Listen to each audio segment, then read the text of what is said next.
And I want to welcome to UMEIT Zoom today, Dr. David Field, who is the Ecumenical Staff Officer for Theology and Faith and Order, and my colleague and my friend. And I'm very glad that he is with us to share today. And I actually don't know exactly what he's decided to talk about. So Dr. Field, we welcome you and the floor is yours. Thanks, Jean. I decided to go back to the topic which I was scheduled to do last month and which I couldn't do because I could struggle to get online for some strange mysteries of technology. So the question is, do denominations exist ecclesiologically? I mean, obviously denominations exist as structural social institutions, but what kind of theological weight do we give to denominations? This is a question that's been going through my mind, partly because of some work I've been doing for the Council of Bishops, but just in general, as we consider the United Methodist Church and its path into the future, and the formation of the Global Methodist Church. So what's the point of denominations? Do they have any theological relevance, or are they just an accident of history? And if they do have a kind of theological relevance, what is it? And what is the particular theological relevance or the particular calling of the United Methodist Church at this time in history? So I'll try and do all that in 15 minutes. It's a bit of a huge amount to do. Now, if we look at the New Testament, the references to the church mostly refer to local congregations or to the whole universal church, and occasionally, in one or two cases, to believers in a particular geographical region. Denominations emerged in their contemporary form in the 17th, 18th century in Britain and America. It's quite different in continental Europe, and I don't want to go into that now, but there's quite a different understanding. What is interesting, what is a denomination? Well, they're a voluntary church structure that assumes pluralism and toleration. That's the difference between Britain and America and continental Europe. Up until the end of pretty much the end of the 19th century, most states in continental Europe did not allow any other church than the officially recognized church of that area. And even into the 21st century, you still have dominant churches, even where church membership is rapidly declining, and other churches are regarded often as sect-like, or if not sects. Denominations understand themselves to be part of the universal church, not the whole. And they recognize other denominations as part of the universal church. And theologically, we might say 5 important foundations around why they exist. One is that diversity and difference of opinion and practice amongst Christians is normal. That's taken for granted. We have different denominations, so therefore diversity and difference must be normal. People can be genuinely faithful Christians with very different theological beliefs and practices. They assume that the unity of the church is spiritual and not institutional or visible. That cooperation with other denominations is an expression of spiritual unity, and that separation is therefore not necessarily schismatic and can be a legitimate expression of theological and practical differences. Now, that really dominated the church in the US and America and Britain and the various colonial extensions of them up until the beginning of the 20th century. 20th century, you have the rise of the ecumenical movement, end of the 19th century, beginning of the 20th century. And that brings a renewed emphasis on the unity of the church, which viewed these denominational divisions as a scandal and promoted move towards greater unity. And it's interesting, this is the context in which, the interesting part about the United Methodist Church is, on the one hand, our historical roots go back to the 18th century. We are in some sense a kind of expression of the rise of denominationalism in the 18th century. Methodism is. But the United Methodist Church as an institutional structure formed later, understand itself differently and understand itself very clearly as part of the ecumenical movement. So coming up, in the 1960s, different contexts. So the preamble to the UMC Constitution says, the Church of Jesus Christ exists in and for the world, and its very dividedness is a hindrance to its mission in that world. The prayers and intentions of the United Methodist Church and its predecessors, the Methodist Church, the Evangelical United Brethren Church, have been and are for obedience to the will of our Lord, that this people be one in humility for the present brokenness of the church, and in gratitude that opportunities for reunion have been given. In other words, the UMC understands itself a coming together of the Methodist Church and the United Evangelical Brethren, or Evangelical United Brethren, as an expression of obedience to the command of God for unity, and as a first step in a process of looking towards greater unity. And so the Constitution more explicitly says that the UMC is that as part of the Church Universal, the United Methodist Church believes that the Lord of the Church is calling Christians everywhere to strive towards unity, and therefore it will pray and seek and work for unity at all levels of the church. This is a fascinating piece to read in the present context of the UMC. This is what our Constitution states. So we, and perhaps in the present context now into the beginning of the 21st century, people talk about it as a post-denominational context. Denominations are no longer relevant. We have lots of dozens of independent churches and quasi-denominations surrounding as one megachurch grows and plants other sibling, what do we call them, children, I suppose. On the one hand, we'll talk about being post-ecumenical. The ecumenical movement has lost a lot of its dynamism that it had in the 1960s, 70s, and 80s. So this is the context. So how do we think about this theologically? Is there a theological reason to maintain the UMC as a denomination? Or is this just a measure of convenience, pragmatism? It's been there all along. Let's keep it going. And I think to say when you get away with an idealistic view of the church, sometimes with this kind of vision of what the church can be, and I've written a book about the church, which is a bit like that. It's kind of a dream of wonderful what the church could be like.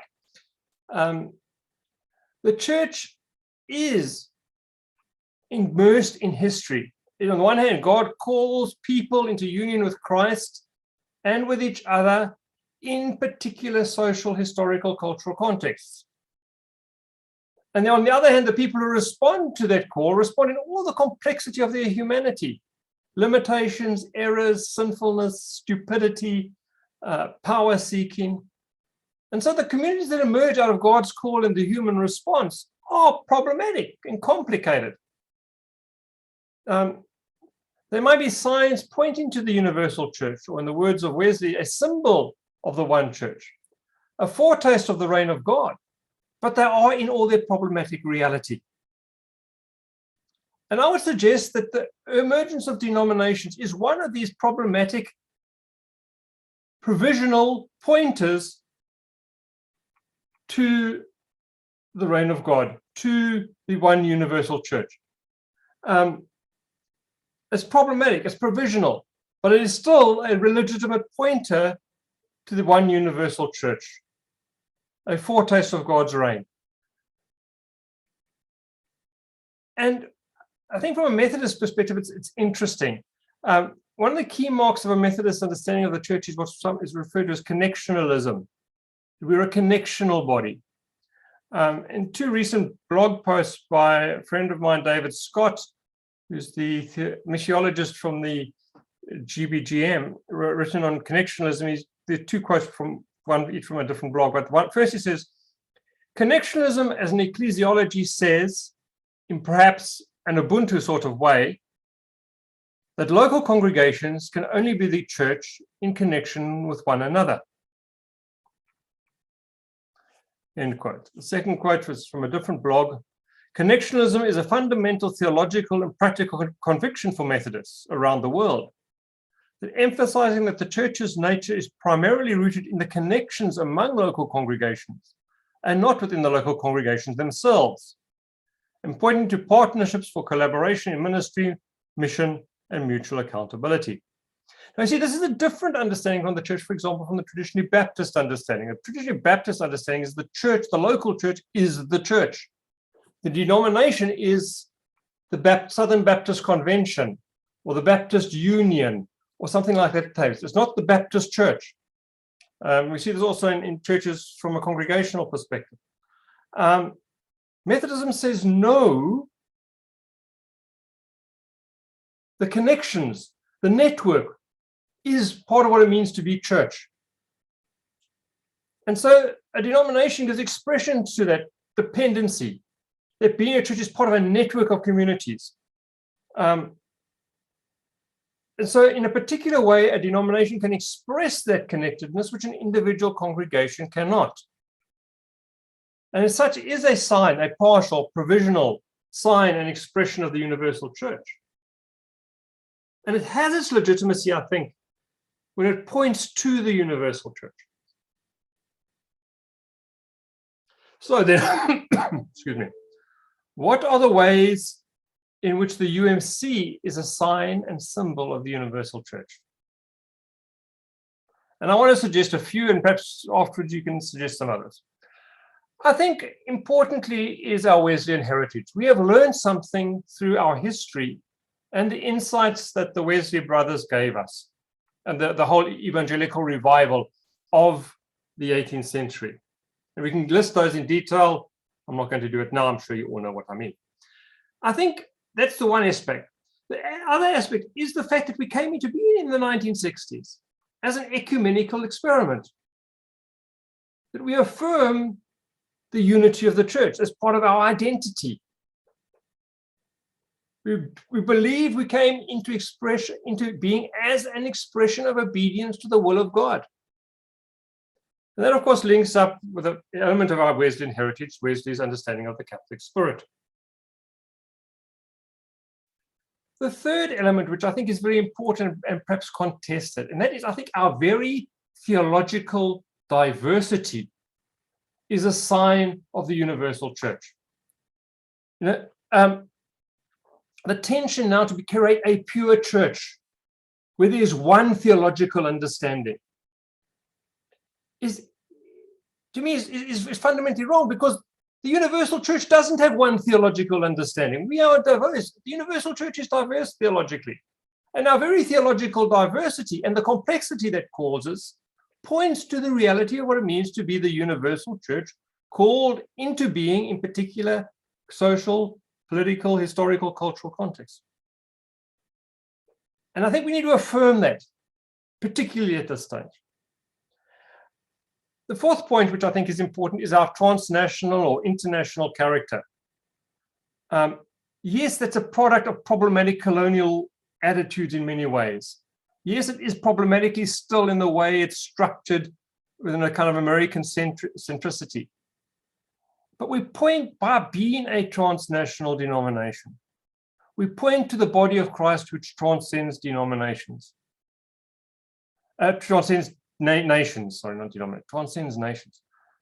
You know, we sit here from the European context grappling with this reality of war in the Ukraine, where we have United Methodists in Russia and in Ukraine. We're grappling with nationalism, where Methodists are possibly, I don't know, facing each other around the barrel of a gun. What does that mean for us?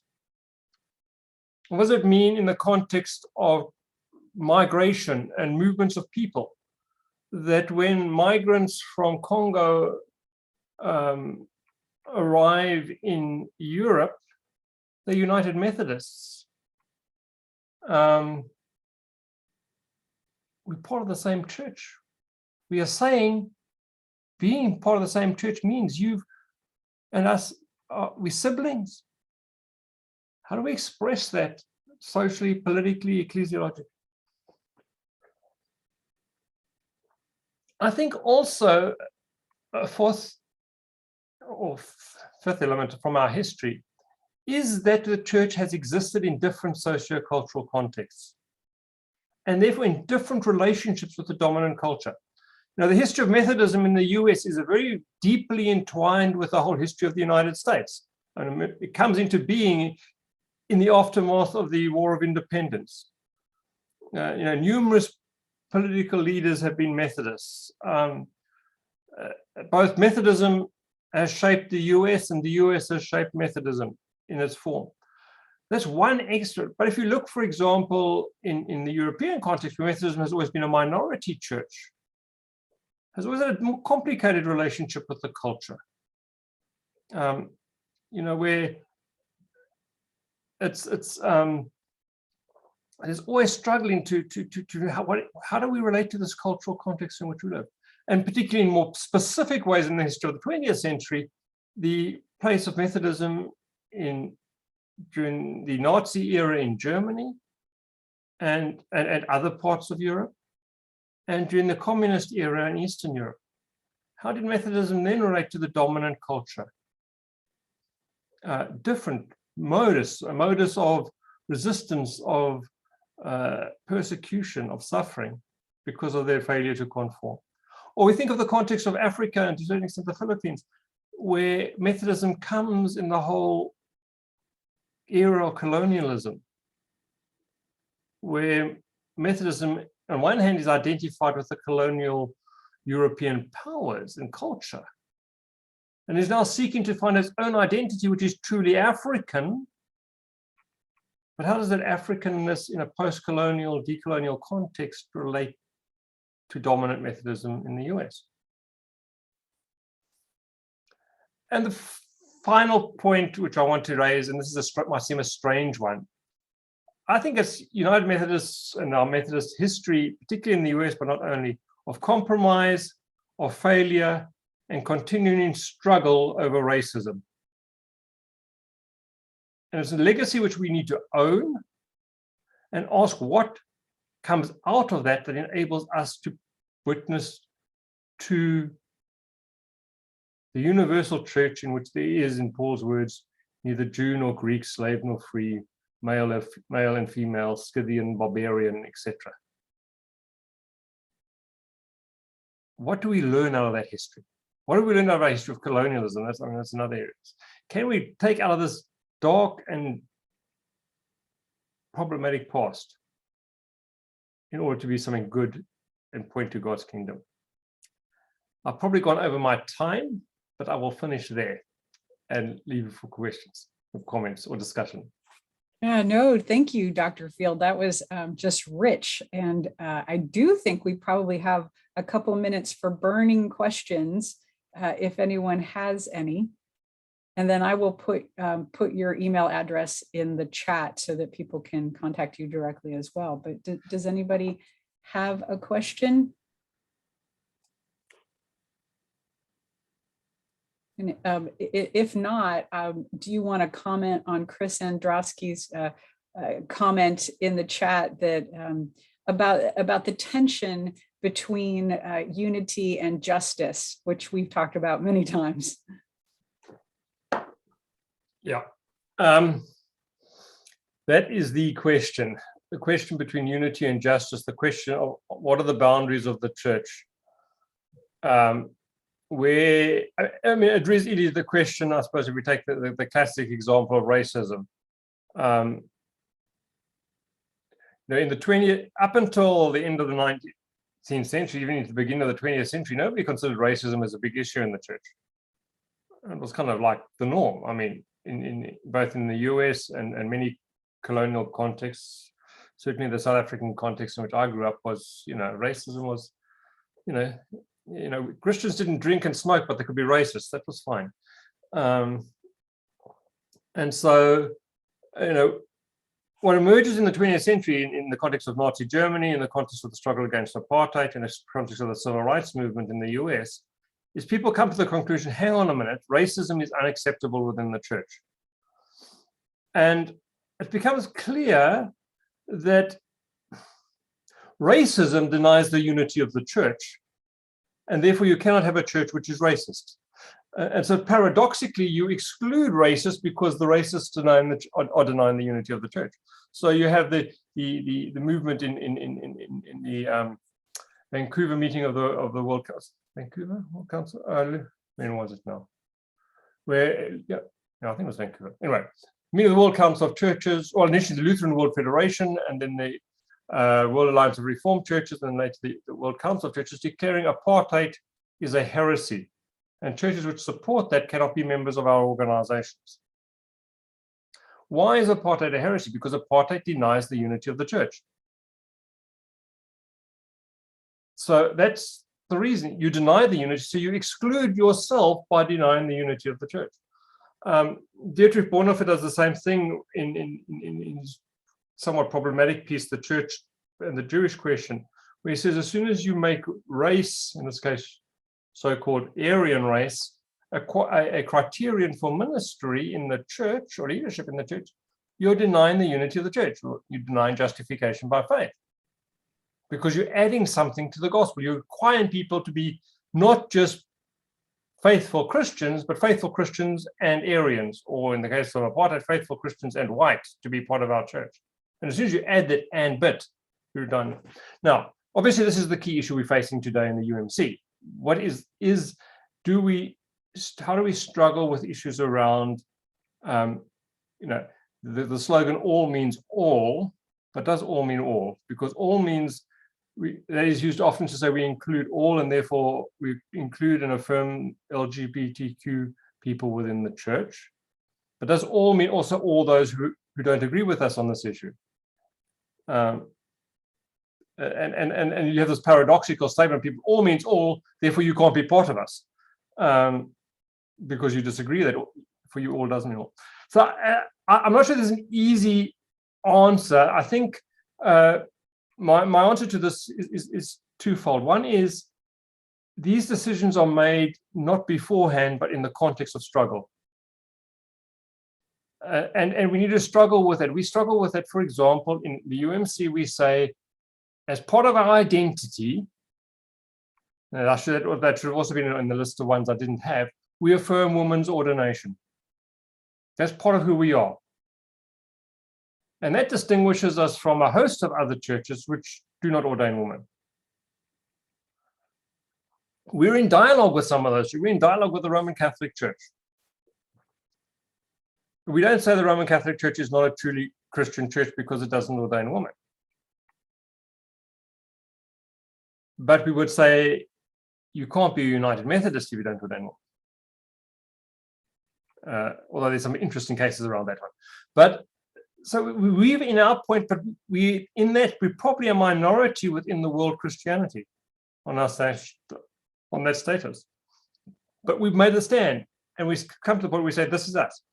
I think when it comes to the grappling around, and it took a long while to come to that conclusion. So it was a whole history of struggle from the middle of towards the end of the 19th century, our predecessor denominations, and so on. And still is not accepted in all parts. I mean, I know one of the churches in my central conference, the church in Poland, for many years, never had a ordained woman. Always the woman got onto the ordination track, and suddenly, somehow, they didn't make it. They have now ordained their first woman elder 2 or 3 years ago. But it just didn't happen. That it was on the books that you can ordain women, but it just didn't happen. No matter how well qualified people they were, and this is kind of happens, and it also happens in local churches who wouldn't want a woman as a pastor. I think, from my personal perspective, we're still struggling with this in relation to the affirmation of LGBTQ people within the church. I think we're in a stage of struggle where we've got a while to go before we make this a place where we say, inherent part of our identity in the same way we've done with women's ordination. I think we've got a while to go within the church to bring the church to that conviction as a whole. And I think also this is my experience out of the European context, where I work with people with very different perspectives. Really, work with folk, or have worked with folk, who, to me, model very many aspects of what I think to be our Wesleyan Methodist identity. They are engaged with the poor. They are self-sacrificially dealing in really difficult circumstances. Now, they're kind of an example to me for all my, I'm a comfortable middle-class person. I have a good salary. I can live very comfortably. And these are folk who are really on the cutting edge, self-sacrificially engaged in ministry.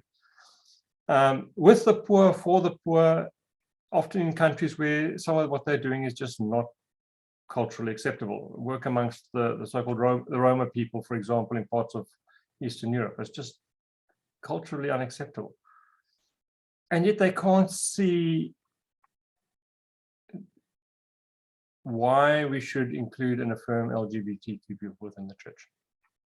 They just don't see it. It's not that it's not, they've thought about it, that they've kind of said, it's just not an idea that enters their mental world.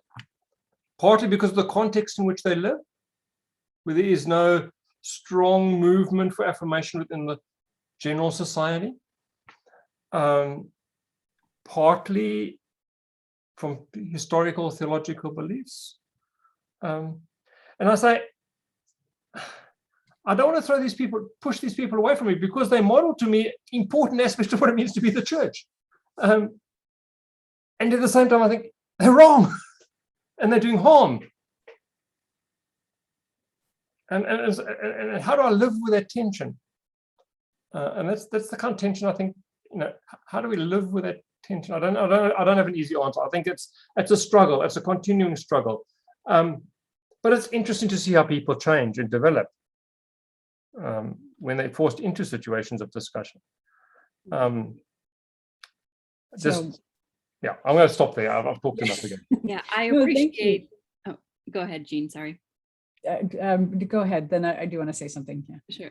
I appreciate the recognition that discussion and trying to remain in relationship with people, even in the midst of those struggles, is an interesting and challenging way to be the church moving forward. And I will, I probably have already plugged this book, but will continue to plug this book. Dr. Field has written this, Our Purpose is Love, a Wesleyan Way to Be the Church. My congregation is currently studying and reading this together, and it has been a challenge and a wonderful discussion every single week.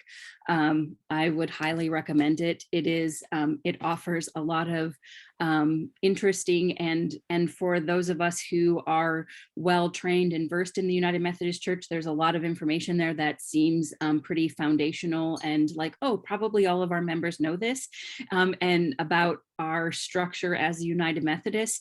And it has been fascinating to see how much that is new information and challenging information for my congregation. So I highly recommend it for discussion.